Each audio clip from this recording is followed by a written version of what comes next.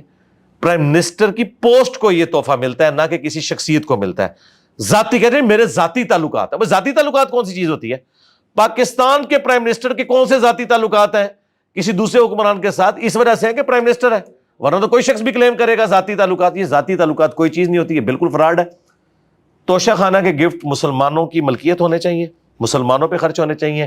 یہ بالکل قانون غلط ہے, اسے چینج کرنا چاہیے کہ وہ 20% دے کے یا آدھی قیمت دے کے تو اپنے پاس ریٹین کر لے. کیوں کرے بھائی؟ عمران خان سے پہلے بھی جن لوگوں نے کیا, یا عمران خان صاحب نے کیا, یا آندہ بھی کوئی کریں گے, اسلام کی روح سے یہ غلط ہے. چونکہ یہ قانون انہوں نے غلط بنایا, اس قانون کو چینج کرنا چاہیے.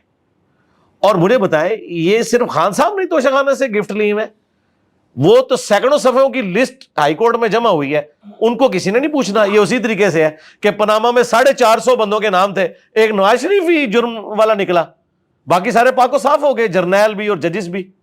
یہ سارے کے سارے اوپر بیٹھے ہوئے جو لوگ ڈوریاں ہلاتے ہیں نا, ان کے ذاتی مقاصد ہوتے ہیں.